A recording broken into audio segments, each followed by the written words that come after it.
Hello, everyone. Coach Reslow here from ResV Systems. Hope you're having a great weekend. Happy Easter. And actually, this particular interview is going to take place on Good Friday. So, I hope everyone's having a Good Friday. And I am proud and really excited to introduce and have a great talk with Jhamal Diggs. Jhamal and I go back a little ways, and we'll go through the interview, and then you'll hear all that stuff. But Jhamal, welcome to ResV. How are you, sir? Thank you, Coach Raz. I'm doing good. How you doing? Another day in paradise. I tell you, working and doing the ResV stuff, especially now that the boys season has started, it's intensive. Like there's a lot of information I need to collect. There's a lot of things I need to put together. But I like doing it, and certainly there's no reason to stop yet. I hear that. I hear that. Yep. Another day, another grind. I hear that. That's it, man. That's it. So, dude, welcome. And it's been a journey for you. But before we start really talking about your coaching journey, which by the way has been awesome, I think. I mean, from the outside looking in, certainly, you played for me for a little bit, and actually when you started the Beat the Odds campaign, company, and program, I remember sitting down with you talking about logos and talking about what I think would help.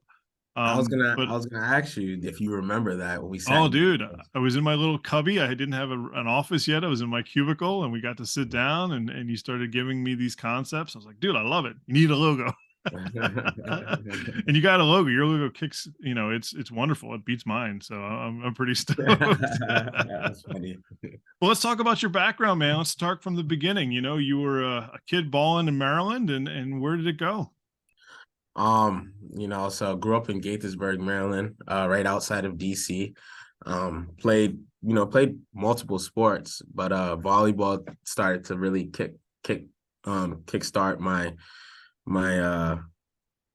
journey as being a better athlete. Hmm. When football really didn't work out and basketball wasn't working out, volleyball, replaced everything. And then coming out of high school, a lot of people thought when I committed to Johnson and Wales, they thought it was the Johnson and Wales Providence.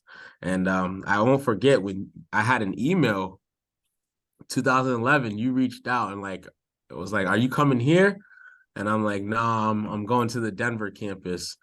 A good friend of mine, Matt Jenkins, Patty. yeah, we both committed to Johnson Wales Denver. We took a visit out there, had a good time. It was the NAIA at the time, but it was a really good program in that league. So we went out there, played out there I ended up staying out there for 2 years, played out there for 2 years, and then wanted to get, closer to home. So I ended up coming back home and going to a school in West Virginia, Otterson Broadus. That's right. Yeah. Yeah, but it was in the middle of nowhere, West Virginia, and just wasn't my cup of tea.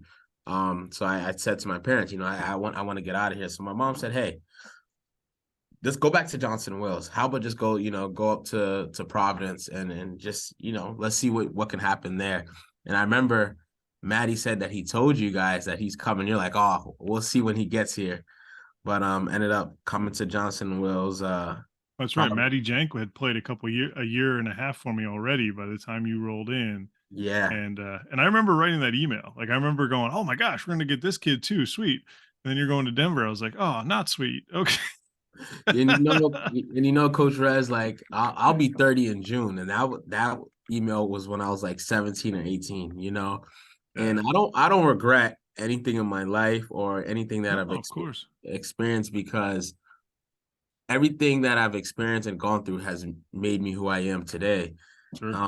But I look back and I sometimes ask myself, like, what would have really happened if I did commit to JWU Providence and come here from my freshman year? Like, would things have ended off better, And I always think about that. It's like should have, would have, could have, Sure. because I Sure. think that if I had come in my freshman year with you, things would have been great, But I did have a good experience playing in the NAIA for 2 years in Denver. And, I wouldn't take that away for anything. But I also look back and like, what if I went to Providence, and I think as you get older, you're gonna have those moments. But Oh, absolutely. I mean, I could tell you story after story, and then before we know, I'll take all the oxygen out of the room. So we don't want to do that for me. But yeah, man. Look, I mean, from my perspective, you were a good athlete that we wanted, and certainly I had gotten to you late. Like, to be fair about that interview, about that email, like I was collecting data on all sorts of recruits, and you came across my bow, but it was late in the game, and it wasn't surprising that you'd already had made a decision. I was kind of hoping that maybe you might still have been on the market at the time, and you just weren't. And again, if you think about the experiences that you got to go across the country. You got to have two stops, one in Colorado, one in West Virginia, and then come back to Providence. I mean, you got to see and do a lot of cool stuff. So, at the end of the day, it worked out the way it was supposed to. But yeah, I Yeah, agree. It would have nice to have had you in our gym, and certainly, if you think about the relationship that we've had since, in terms of playing a year or so with me, and then the relationship that we've continued to have as coaches and as colleagues, and all that fun stuff. It would have been, you like to think that it would have been been a lot of it fun to have you would have from been the a get lot of go, fun and yeah, from freshman year. Get me as like a 17, 18-year-old. I think would have been fun, and so I think about those things, but definitely grateful for like our relationship now and Mm. have how things have turned out. So that was really it for me. And then talk to you about coaching. A lot of growing up, a lot of people, a lot of my teammates and friends always used to say like, "You're gonna coach one day. You're gonna coach one day." You always listen to what coach says. You always do what coach asks you to do.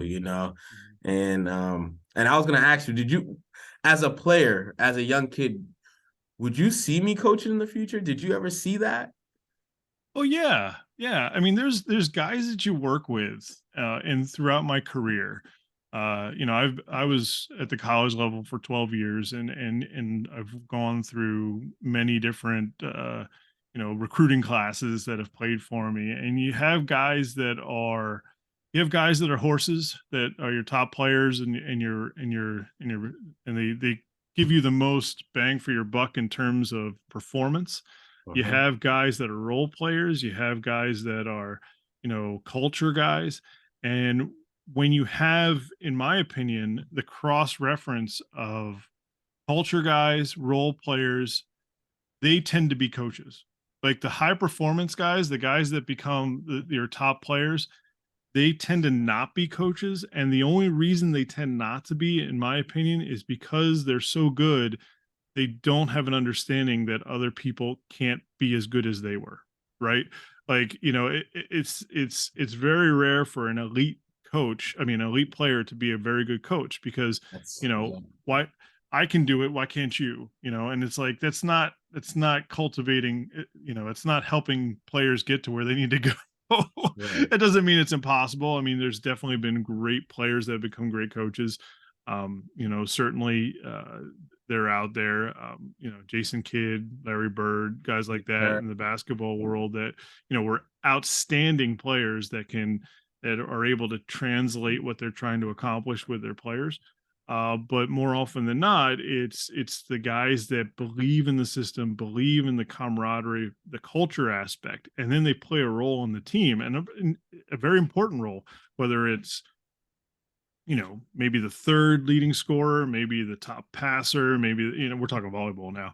Uh, you know, and those guys, they tend to want to become coaches because they love what we can do as a group together. Mhm. Like Mhm. that's the thing. They see it, they see what we're trying to accomplish. And that's why they tend to follow what the coaches are asking, because they see that that's the path forward for us all to get that magical moment where we're clicking in all cylinders and doing something greater than ourselves. Right. But the elite guys, like, I mean, who was our left side attacker for you when you were It's there? Was it Ryan Kennedy. Ryan?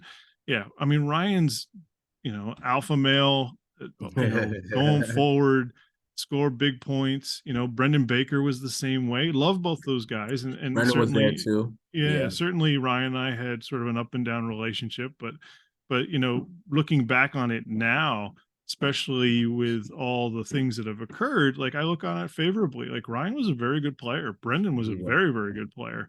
but I wouldn't see them as coaches because I feel that they would get frustrated pretty quickly. Like, how come you're not doing this? Because I could do this. And that's just Mhm. my opinion. Certainly, you could give me a counter opinion and Right. we No. could go all day. But you personally, you were, a premier culture guy. Like, you believed in the idea that we could all do something better together. Yeah. And you worked hard in practice. We didn't need you on the pin. We needed your passing, and you stepped in and did the job very, very well. But you were the guy. I mean, you and like Matty Jank and some of those other guys, like that you just wanted to do well for everybody. And Everybody. that's really Yeah. what a good coach wants to do. And I mean, we talked about coaching before off microphone. And one of the things that I talk about all the time is that, and I probably gave that speech to you when you were a player, in a collective committee or meeting. I'm going to make decisions that's best for the whole team, not Yeah. necessarily for you. And you got to sort of be okay with that and understand that there's a bigger vision involved. So yeah, look, I from watching you play and working with you, and then we can talk about that wonderful meeting where we started talking about beat the odds. But like, I knew from that aspect, like, dude, you're going to be very good in anything that you want to do because you believe, you know more us than I. Like, it's all about what Always. we can do Always. together. And then add to that you're very smart, you work hard, and you know you're able to understand that you can motivate players to get where they need to go, and then make that culture change, and good things are going to happen. So, very long-winded as per the Reslow way. but i but I can certainly see you as a college coach, or as a high school coach, or as a successful coach, or successful in anything that you Appreciate that, Rez. Appreciate that a lot, do. especially coming from you. Appreciate that. No worries, man. So that does lead into my next question. Throughout your college career, and then also anything else that happened outside your college career, are there any sort of massive pivot points that pointed you towards the college coach or the high school coaching profession? Um, just being around the game. I've been around sports in general for so long, Rez. Um, just I love it, and I felt that when I get done playing, I still want to be around the game. Mm. And how can I do that? How can I make an impact being around the game after I'm done playing? And one way would be just to share knowledge. Even as a player, I always wanted to share knowledge. And like you said earlier, like about us, it was a team thing. And I always felt like I want the next man to be better. I want the next man to be at his top level. And so after I got done playing, I remember I did one of your first camps at JWU, and Right. I was really excited to get involved and help, help spread the love of the game, spread some knowledge of the game. And I think that just wanted, like I said, just wanted to be around the game and share my knowledge and share my story to other players to motivate them to be better. That's what really, really motivated me and gave me that ambition to stick around and coach, at different Yeah. levels. There's probably, in my opinion, three different reasons why people get into coaching. So the first is that you had a horrible coach, you want to prove them wrong. Oh, The second is that you want, which I think the second's more you, which is the us over I, the I want to showcase what we can all do together.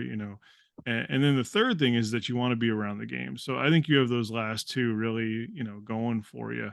I'll be honest, like, my original reason for getting into coaching was the first one, which oh, was I had a coach that was pretty tough on me. Now, he ended up, I think he's actually a very good coach now.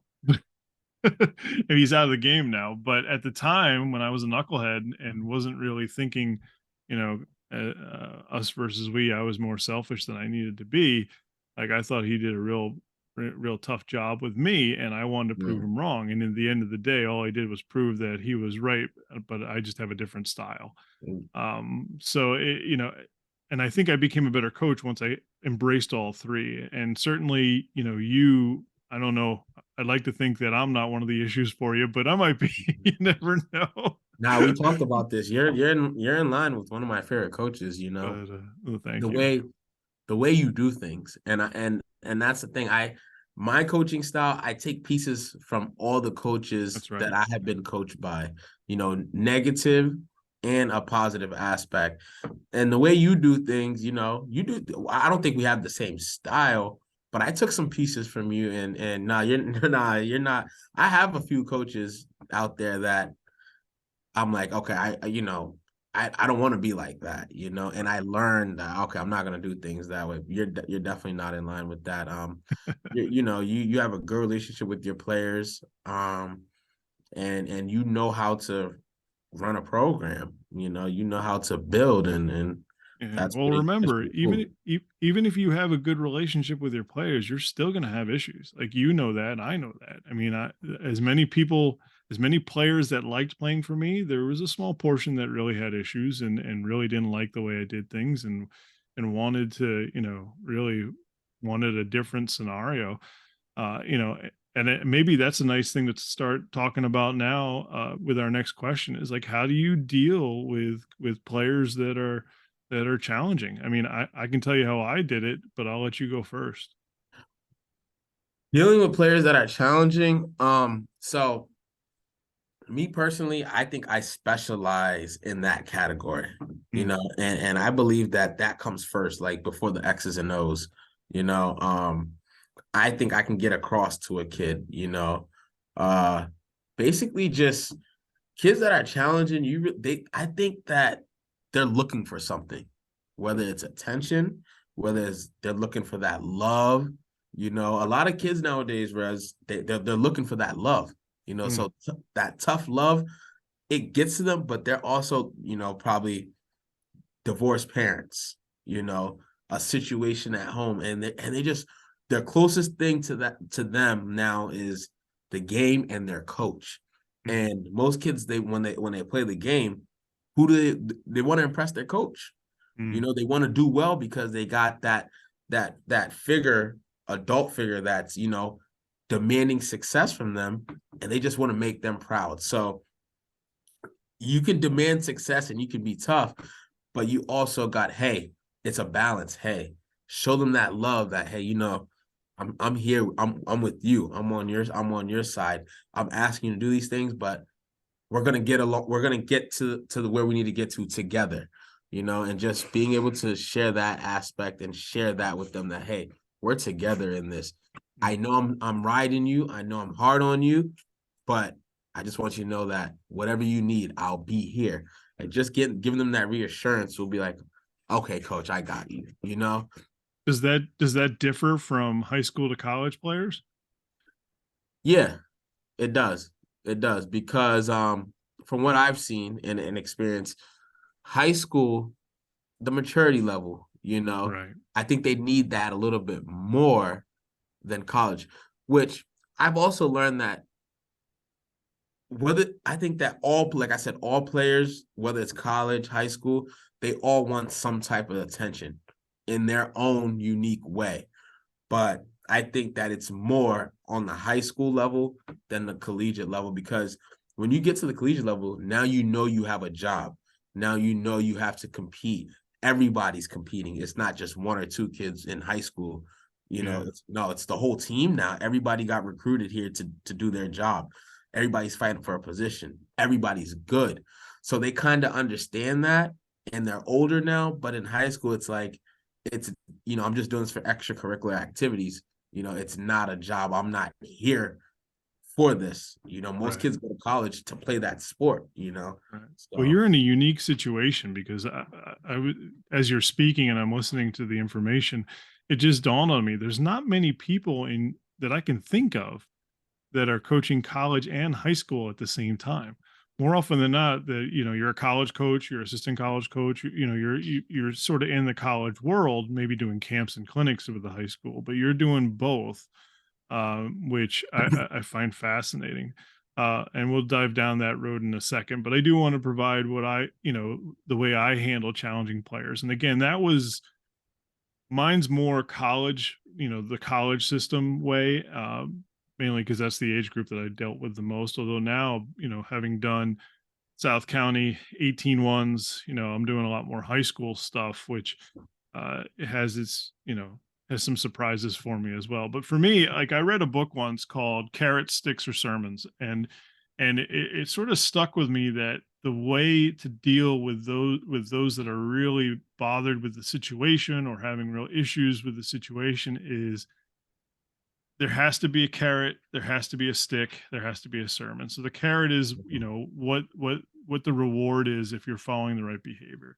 The stick is the punishment if you don't follow the behavior. And then the sermon is how do we, and I believe, quite frankly, this is the most important at the Division 3 level where there's no scholarship money, there's no scholarship dollars really. It's how do we convince the player that to do this behavior and do this activity this certain way because it benefits him or her and benefits the team best. And so that was one of the things I tried to utilize with all the issues I had. Now I wasn't very good at it in the very beginning of my career, and certainly by the end I thought I was solid, which was, hey, here's the reward. If or Y occurs, you will get this reward. And oftentimes that would be playing time, that would be, opportunities to do things, that they didn't have before. And certainly the negative reinforcement would be, hey, we're running sprints, we're doing extra whatever, that type of stuff. And I think, that's where coaches get themselves in trouble where they do, above and beyond negative reinforcement. It doesn't need to be that way. It just needs to be showing that, hey, yeah, we're going to run because we didn't do this. But at the same time, you guys are very good athletes. Running shouldn't be miserable. It should just be enough that you just don't want to do it, let alone. Right. you And I know? think and I think it's the understanding too. So in high school, it's like I usually explain to them, okay, why are we doing this? Like, Mm, and then most of them, they don't understand. They're like, okay, no, no, coach, we don't understand. And they really don't. 15, 16-year-old boys, they don't understand, like, or why did you just make that bonehead play? I don't know, coach. And it's like some coaches will be like, what do you mean you don't know? But they really don't know why they right. The did it. idea is, hey, no, I'm not asking that to be accusatory. It's more like let's make sure you understand. Let's Understand? make sure you understand what's I, going on. I think that's the key word. That's huge. Making sure they understand. And it's like, okay, this is what you did, right? This is what you shouldn't do, and this is what you should do. So this is why you're doing the consequence for that play. Okay, coach. And once they understand, it sits well.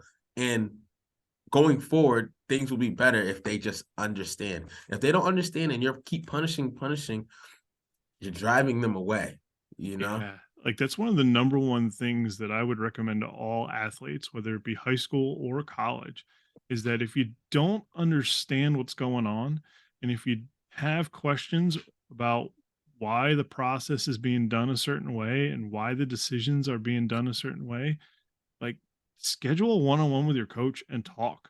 And Like talk. that's Yeah. the last part that I was going to go into, the sermon aspect, which quite frankly, again, I can be long-winded as we know, but like I loved getting to sit one-on-one with somebody and explain how it all works and why. This is why I see this. This is why I'm doing this. And if you have a better idea, there's your time to give it to me. Then you'll learn as in real life we share ideas all the time, and some That's of them how. are good and some of them aren't good. Mm-hmm. Mm-hmm. And sometimes people are gonna be like, yeah, that's a great idea. And others times people are gonna be like, yeah, no. And that's, we can go down an even further road. That's why freedom of speech needs to happen because we can sort out ideas that way. If only Mm-hmm. one side gets to talk and no one else gets to hear the other side, then we don't get the Wow. plethora of ideas that we get to pick from, and we actually get the good ones. So anyway, the one-on-one the one-on-one sermon, I used to love that because I do like to sermonize a little bit. As anyone who's played for me or knows me, uh, um, I can be I can be quite opinionated, but at the same time, like that sharing of information, I get to explain to you why I've done this and show you the path forward and get that understanding almost 99% of the time after a one-on-one with a kid or a player, the relationship's better and I get better performance. Get So better. I Yep. live for the Mhm. sermon more than anything else. I agree. I think that's what I stole from you, to be honest. You didn't stole, man. It's freely given. I'm one of those guys. You know, I got to work with Nancy Samara, as did you, by the way. So yes. And and Nancy and I used to talk about it often about how, you know, we all take from everybody else because it's about competing at the highest level and creating very good players, but also good people. So I think, you know, it's certainly something. You know, if you got a chance to see the interview I did with Steve, like Steve was talking about it as well, where like we're trying to make good play, we're trying to grow our game and get volleyball to the next level in every state of the country, and we should share our coaching information. We should allow every coach to get better. You know, let them take information from us. Mm-hmm. And you know, I never had any issues with anyone using my drills or my stuff because that, you know, number one, it's a little flattering, and number two, it's going to help them. I hope. You know, certainly everyone's situations are different, and as I've said before, there's many different ways to play this game and be successful. Mine's not the be all end all, but you know, certainly, you know, take pieces and make it run, make it work. Right. Let's see good volleyball. That's what I like. That's what I want to see too. I want to see it grow. Yeah. So, all right, we've gone over the background and the college stuff. Let's talk about, you know, the most important steps you took to start your career. Like, what did you do first to get you going in this coaching direction? So I was at Times Two Academy, uh, and I was good friends. You know, he was like an older brother, Chris Love. He was athletic director at Times Two, and he was starting. I know that I was a volunteer, just helping him out in the sports department. Mm. And he's like, "Hey, we got a really good volleyball group. It's co-ed." And coming from a person who's played high level, I'm like, co-ed, like a co-ed high school team. I said, I don't know. I don't know about that. He goes, no, they're playing in this little high school league. It could jumpstart your career. So at the time, I had nothing to do, and I'm like, why not for the kids, right? Sure. Building a relationship with the kids and just another situation to mentor. Said, why not? And I did it. And he goes, the next year we're going to be in interscholastic. I'm going to get times two back in interscholastic. And so the following year, we're back in interscholastic. I did the girls team. I know I communicated with you a few times, and then I had the boys, and the boys were just, I mean, both were awesome, boys and girls, but the boys had so much potential. Paul Pinkra, Oh, um, Paulie, how's he doing? he's at URI. He's playing on the club team at URI. Perfect. Awesome. And I had these kids that had so much potential. I know I reached out to you, and you were kind of like, I don't know, times two. And then you actually got to see them, but the boys were awesome, and I said, wow, we can make something special, you Mm. know at times two. And then Nick and I had worked together briefly in the past, and then I went over to LaSalle for the girls program. And then after the girls season, he said, hey, how about you stick around with the boys? And I was like, all right, no problem. Went through a season with him with that. And then the following year was COVID, boys season, which we were looking forward to, really excited for. Boys season got canceled. Hmm. And then goes into the passing of Coach Meg, who I had also become really good friends with. And she was trying to get me over to Cranston East. And she kept saying, hey, coach, my time's running out. I got the family. And I was like, I don't know. I think I'm good for now. And then that situation occurred. And, a lot of people said, hey, she always said you would be a good fit for these boys. Yeah. And I said, why not? And that's how I, got into Cranston East with the boys. And then after Wojo stepped down, being his assistant for, I think, about 4 or 5 years at LaSalle, ended up taking on the head coach position at LaSalle. and that's just been the journey, just working, working, and just really, I see it as just impacting so many lives, through volleyball, being able to impact girls and impact young men um, through the game of volleyball has been really, really rewarding and really an honor, I would say. And that was the goal. The volleyball has done a lot for me in my life, and now being able to give back has been, it's been awesome.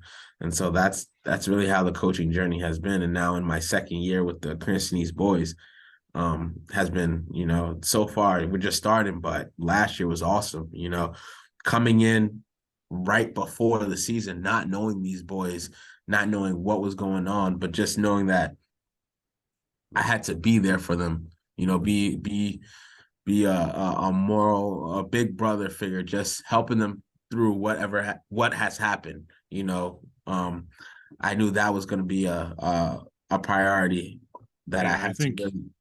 I think you had a double situation there because almost every coach during that time period of COVID, because that period is incredibly insane. Like that 2 year window where you can't play, you can't do this, you can't do that, all this weird stuff. Every coach had to be there for their team somehow, some way to deal with it because no one had dealt with something like that before. Then you add, the unfortunate passing of Megan, who, I didn't know her very, very well. I worked with her a couple times as an official for some of her games, and I thought she was very funny. I enjoyed her, our banter back and forth. And then certainly, to have her pass away during that time period, not only are you helping the kids get back in from this weird awful COVID thing, you have to deal with this other situation as well, which is also very tragic. So you had a double whammy there. It was tough, Reslow. And Wojo and I, had a lot of discussions. He would check in on me and he would always say, listen, if anybody's the right guy for the job, you're the right guy for the job. And just keeping me upbeat. But I mean, my first priority was to make sure these boys were emotionally, mentally better, Mm, before yeah. anything else. And once, we worked that out, then it was like, okay, now we can look to on the court. And I mean, they were awesome. That group was awesome. They we bonded. They didn't know me, I didn't know them. But once we just say, hey, we're in this together, I was a good friend with Coach Meg, so I'm hurting just as much as you guys are hurting, but we're gonna make this thing work, and we're gonna get through together. Mm. Like you said, it was a double whammy. But getting through that, and then just that's part of coaching, though. Coaching is like I said, it's bigger than what most people think. Mhm. It's bigger than just winning games. It's bigger than just, oh, to say I'm a coach and I got this kid who's really good. No, because there's trials and tribulations that you're gonna have to go through. Winning's gonna come. And I learned that from you. Winning is gonna come, but it's a whole culture aspect. You Uh, know, it's a and I think but I'm big on culture. I'm big on yeah.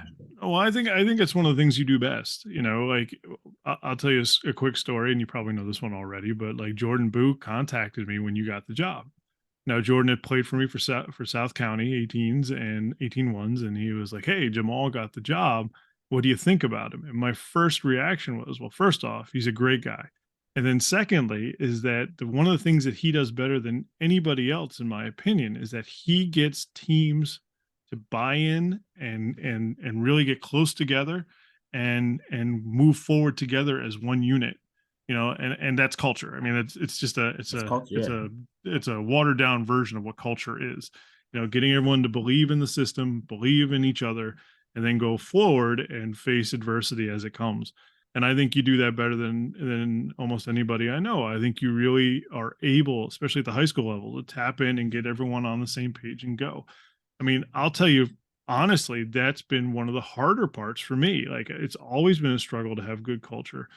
And sometimes it works great, sometimes it doesn't. I mean, my last team in 2020 was as talented as any team I've ever had, but the culture was terrible. Like I was not able to get them where they needed to go in that world. And then we had factions and we had issues, and it turned into a disaster.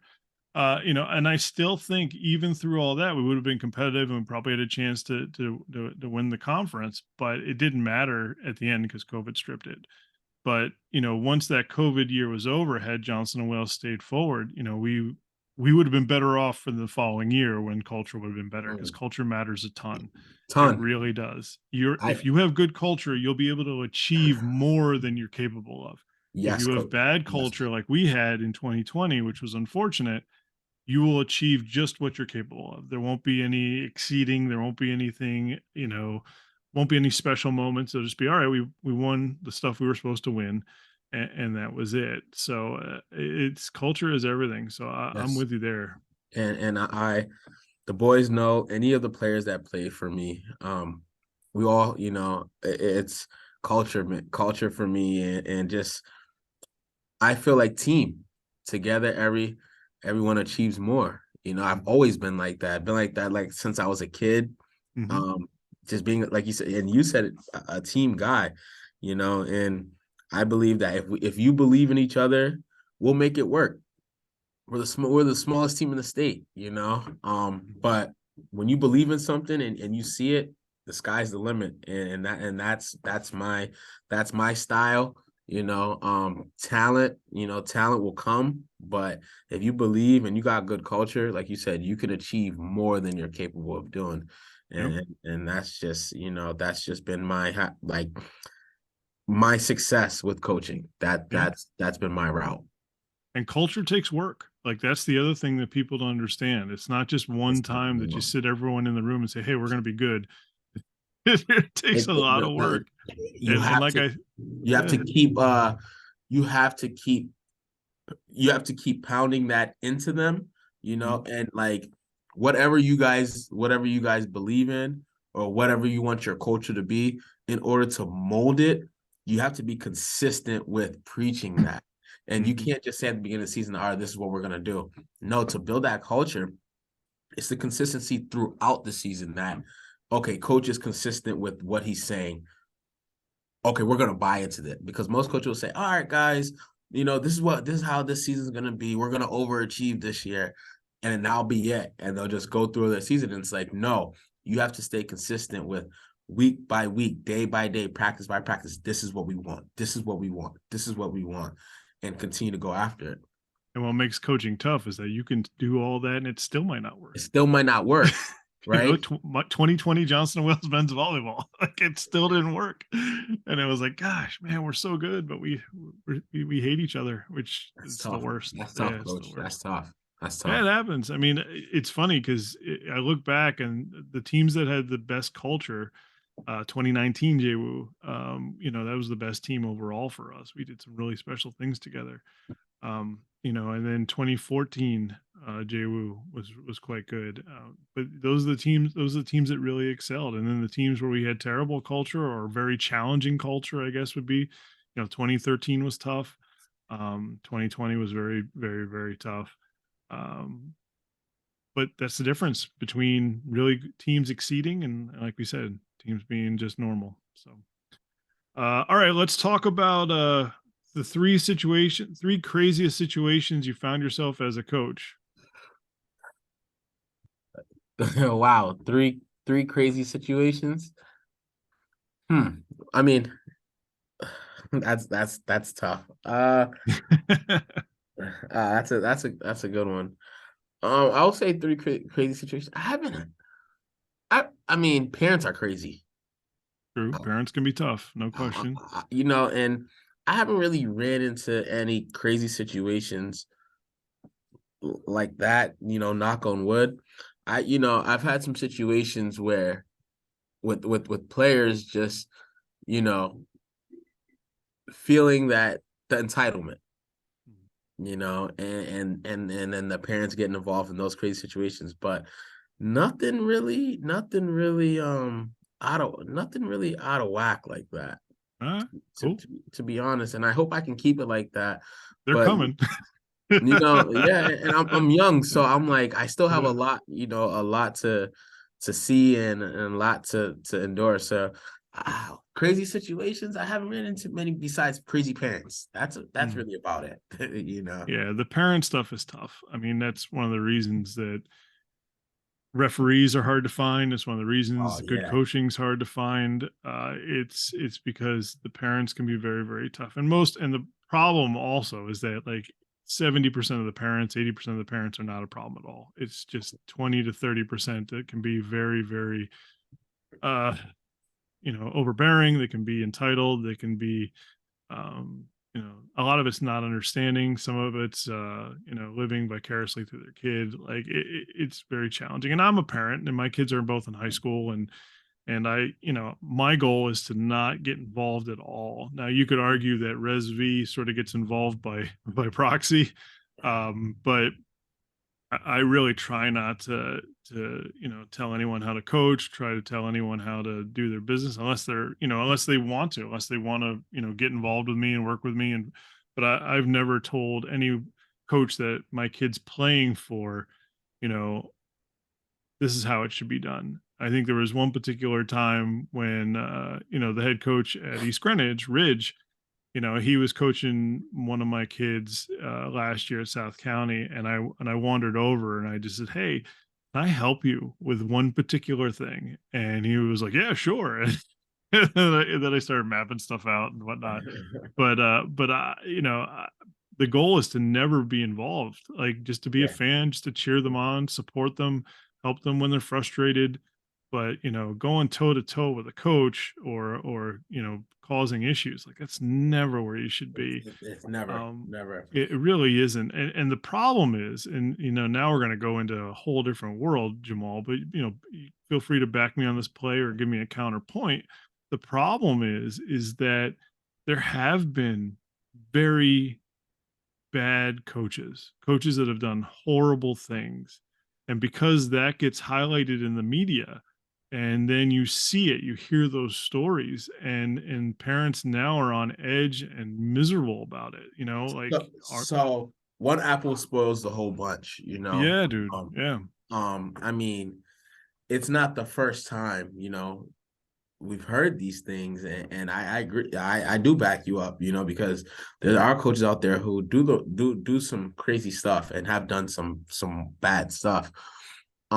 So with with that being said, like I understand if parents are, they're worried or they're concerned from that aspect, but Mm. when parents start to overstep their boundaries in regards to playing time or their kid, that's where I just draw the line. Oh yeah. And it's no excuse. But the other things to be concerned about, I don't have any kids, but as a parent, I know when I was playing sports, my mother, before I'm going to a tournament, she would give me a lecture about certain things I should, consult with the coach. And if a coach Cool. consulted certain things with me, what would be appropriate, Mm. Mm. and letting me know like, hey, if a coach consults you with certain things, that's not appropriate. Yeah, it's not okay. And so, which I understand as a parent, you have to protect your kid, but Mhm. when it comes to playing time and that aspect, it's like, no, there's no Yeah. room for that, you The know. other aspect too is that a lot, and I put this together almost 5 years ago, where I was thinking about how, you know, the university and the schools and colleges, how expensive they've become, right? Like, in the old days, even pre me, you could get a decent education for reasonable money. But now I think NYU's $80,000 a year, Wow. and they're a premier school, but like $80,000. I don't even know what Harvard is. Even schools that are mid tier are 30,000, $25,000 a year, and that's a lot of money. And so one of the other reasons, this goes into the playing time aspect, which is, my kid needs a scholarship to go to school, so he Mm. needs to play, she needs to play. Like we're trying to get footage so we can send to college coaches. Now, funny thing is that there's no money in men's volleyball. Like all the money is in men's basketball and men's football, Football. and you could Yep. argue that there are some money in women's volleyball, but men's volleyball there really isn't It's much. I mean, nothing. there's 4.5 scholarships for a roster of 20, and they have to split it all up, and so like you're not going to get a full ride anywhere to play volleyball. But that's I think that has also become one of the reasons parents are crazy when it comes to kids Yes, you're playing. right. You're right. Like, hey, my kid needs to play because we need that money for him to go to school because we don't want to pay $60,000 a year.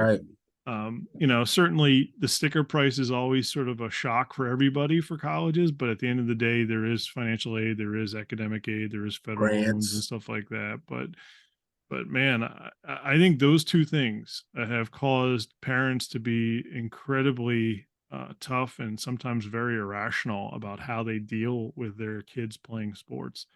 And it sort of defeats what we're trying to do as coaches if you're a solid coach. Again, the bad apple aspect, I truly hope those guys and gals get rooted out because I can't imagine my kid playing for somebody who's just treating them poorly.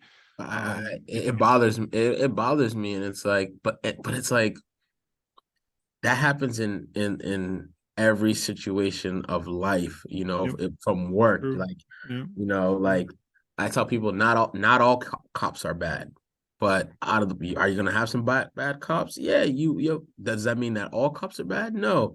Yeah. You're gonna have some, like you're gonna have some referees that are in it for the wrong reason or are gambling on games. Does that mean that all referees are bad? No. And it's like when you put it in every situation, every category of life, there's gonna be those situations. Are all coaches bad? No.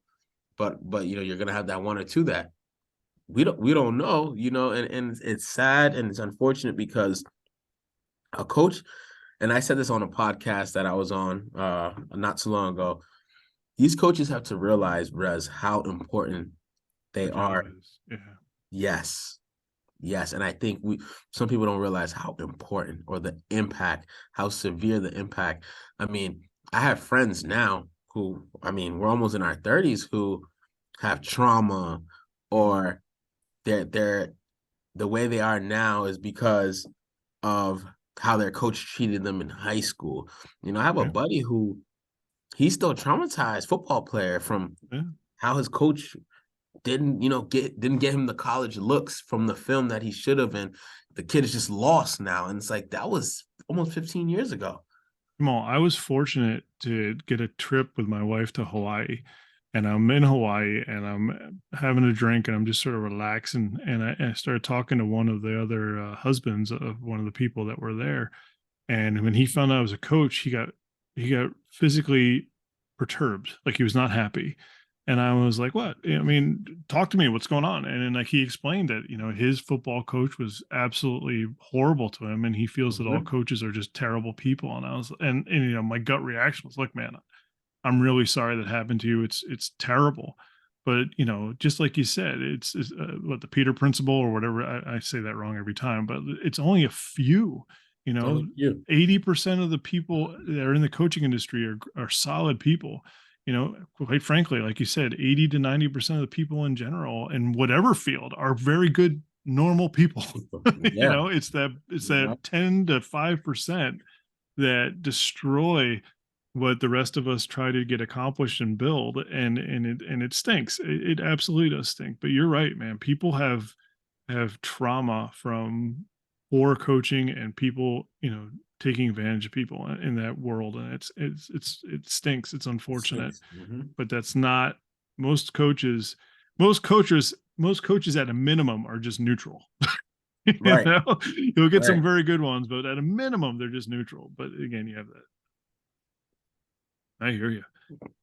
So let's quickly, I mean, before we around in third heading home here, but I want to touch in on the basketball world for you. I know you do a lot of volleyball, but you do basketball as well, and then talk about beat the odds as also in that vein. And then you were the assistant coach for Rhode Island College women's basketball team that had a hell of a run.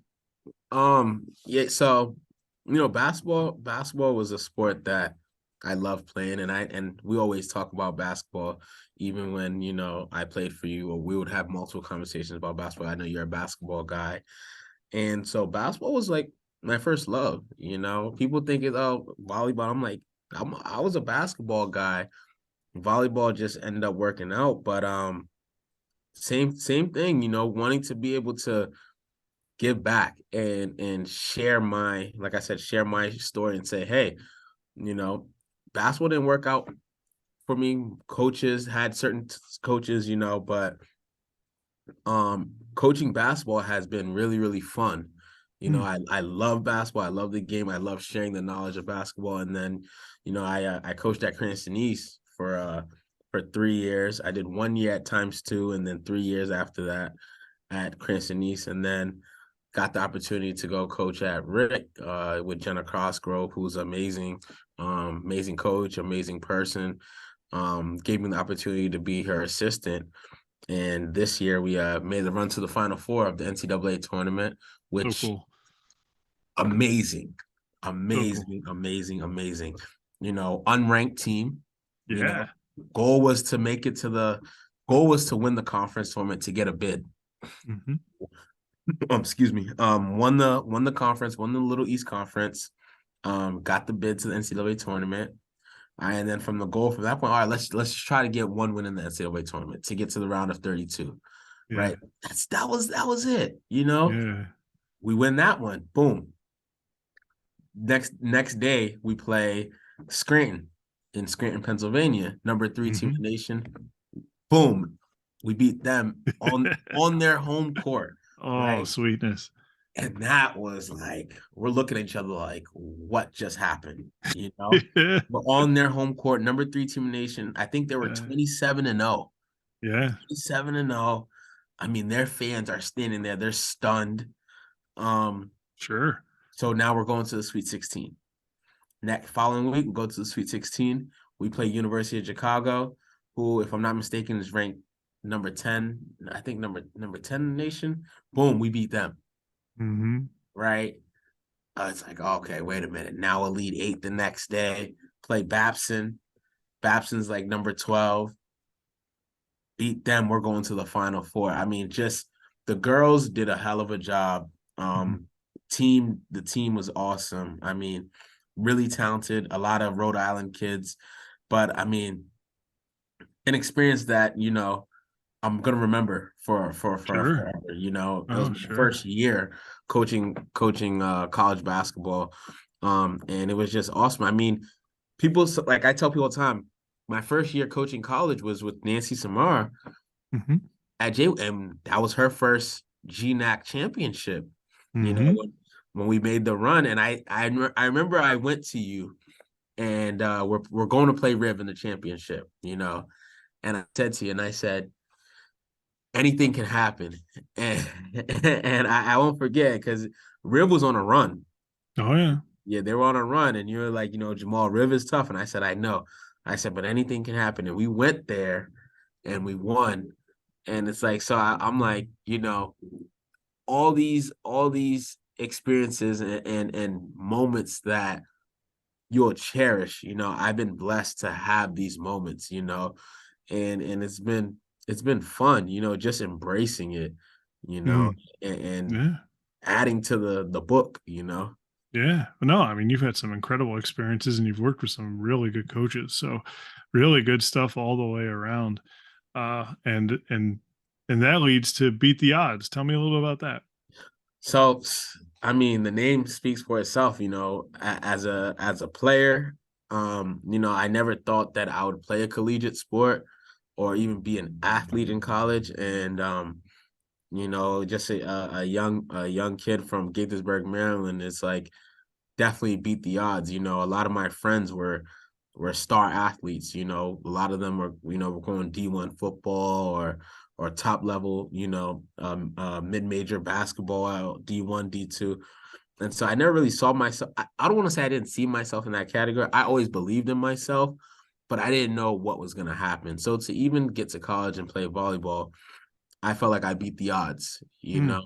And then from that point on, just, in life, beating the odds and getting to a place where a lot of people are like, wow, how did he accomplish that, or how did he get to that point? And now coaching is like, I didn't think I would be coaching college basketball or play, whether it's the Final Four in D1, D2, D3. That's hard, Ooh, or yeah. Don't even get me started on that. Yeah. that like, and then Yeah. I to say, yeah, I was an assistant under Nancy Samara, who we went to the NCAA tournament for volleyball. So it's like all these cool things. It's like, wow, it's what are the odds? Mm, Definitely beat hmm the odds, because not many people can say they've done both or even hmm accomplished one of those things. So Sure. that's one of my favorite slogan, beat the odds lifestyle.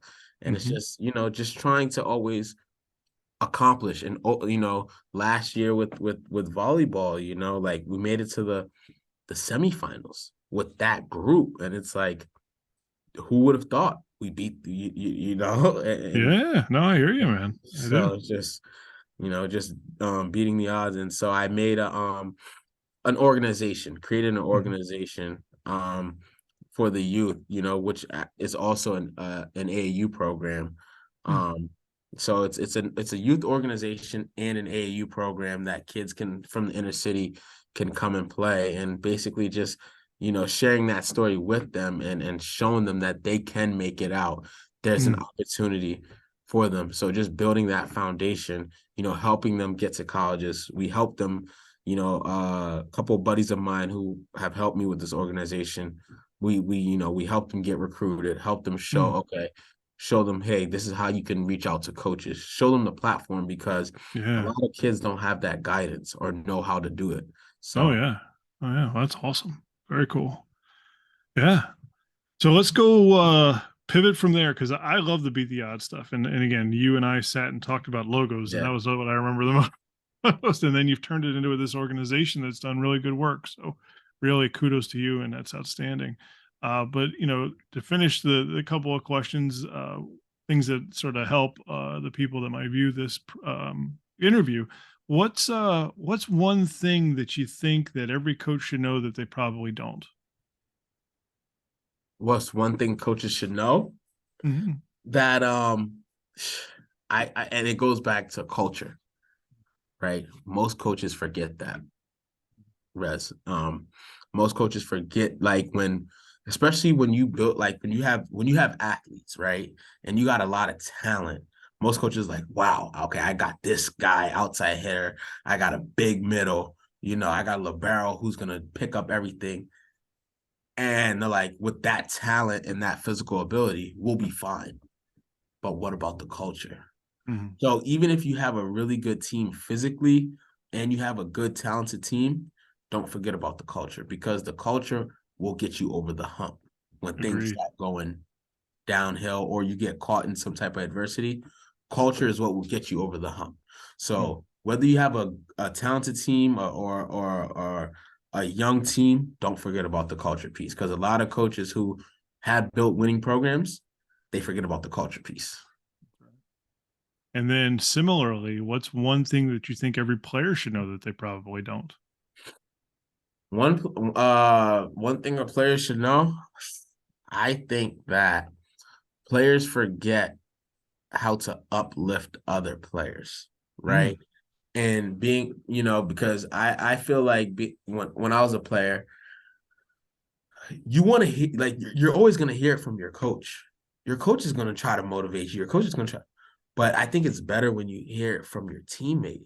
And I think sometimes we forget to uplift each other. Like, you hit the ball out, right? You go up and you hit the back wall, and now you're thinking self, like, set me again. Like, but it's like, hey, wait a minute. If your guy comes over, hey, listen, you're okay. You're okay. Get your feet to the ball. Like, give you some little criticism or constructive criticism. I think you'll take that better rather than hearing your coach now riding you. So we forget to uplift each other, and uplift each other and celebrate each other as a mm. player. Yeah. Oh, I agree. Awesome. Awesome. And last question, Jamal, what's the future hold, man? Where you go? What's next? What's next? And I think, that's a question recently a lot of people have been asking, coming off of this run, and it's like, what's next? To be honest, Rez, I just want to continue. I want to continue making an impact. I want to continue making an impact. These kids, I love these kids. I love these kids a lot. And I just want to be there for them, whichever way I can. And using the sport as a vehicle to be there for them, to be, a mentor, to be a big brother. Because I'm still young. Yesterday, a kid said to me, he goes, "Coach, you're really like a father figure." Oh, And wow.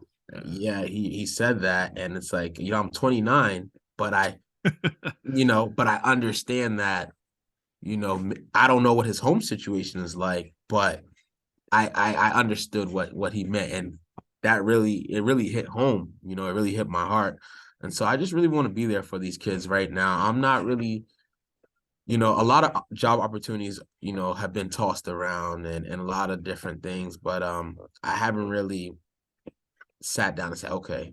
I'll be honest with you. I think that there are gonna be some changes soon. I think I really I've established myself in the volleyball world. I think I want to focus on one thing. Mm. I coach the girls in the fall and the boys in the spring. And I think that there are, not now, but in the months to come or soon, I'm gonna make some decisions where I'm just gonna want to lock in on one thing now. I think, Yeah. yeah. Yeah, well, I talked about that a little bit earlier, where you're one of those unicorns that's doing both. Doing both men and women, but also doing college and high school. Like that's a lot. I remember before I got into Johnson Wales, one of the things I did was I was coaching girls volleyball, and boys basketball all in one season at the high school level. That was the year before I took the Johnson Wales job, and I was like, man, that's a lot. Like it really is nice to focus your efforts on one specific sport, on one specific group. It allows you to be better because, as you spread yourself out. Next thing you know, you're not able to provide what you feel you should or what you should. So I totally understand where you're coming from there. Really do. And I know what I bring to the table, and like you said, you spread yourself thin, which is a discussion I've had with my colleagues, in my close circle. I really got to make some decisions and really pick one thing and really just let's lock in on this and let's run with it. So, when you say that what does the future hold, I'll be honest, I'm gonna pick one thing and I'm gonna just focus on that and run with it, whether it's, you know, being a coach at the collegiate level and focusing on that. I think that's what it might come down to, but that's what it's gonna be. Just focusing on one thing, yeah, and just excelling with that. Yeah. Yeah. Well, I appreciate it, man. Hopefully, we get a chance to work together at some point. I keep threatening to Oh get yeah. on the same coaching bench at one point or another, but it hasn't happened yet. And I haven't Oh, coached against you yet. I mean, the only time I've worked with you is an official. that's funny. I thought it was gonna be this year. Yeah. There were some rumors going around that you were gonna take the chair job, but No, mm, no, you won't see me in high school. My aspirations is to be college bound. The club is as close as I'll go. okay. Yeah, I mean, I mean, I did work at Charahoe before. I was the boys basketball coach there for a year, and I love Charahoe. I love the Mm, community. I love the people there. Like, it's a really great community. I mean, the high schools I worked at were Charahoe, East Greenwich, and Tollgate. So those are the three that I've have previous relationships with. But yeah, yeah, not gonna see me at the high school level. I I'll just hear keep that. doing my little ResV thing, and but maybe ResV and Beat the Odds can get together at some point and create something good Definitely. for Definitely. volleyball. To sort of build off your basketball success on the youth in the inner city. I think that'd be fun. But Jamal, hey, thank you so much for your time today, man. Thank you, It was really coach. great seeing you and interviewing you. As always, really excited to see what you've accomplished, and also excited to see where you're going to go next. And yeah, really appreciate you taking some time this morning. I really do. Thank you. Thank you for having me. I mean, when you contacted me, I was excited. You're a person I've always looked up to. And we've just really, built a strong relationship, through a tough time when I had, ending the way my whole, volleyball career ended. Didn't expect it to end that way. But and most coaches would have just, walked away, but you never walked away. You still, had a lot of respect for me, and I appreciate that. So thank you. Thank you for having me. No, oh, dude, no, my pleasure. So all good. All right, so that'll be the end. Always, feel free to check out ResV Systems on our YouTube channel. That's where this interview will sit, and you can find it on the website as well. And you can also reach out to me at scott.reslow@protonmail.com.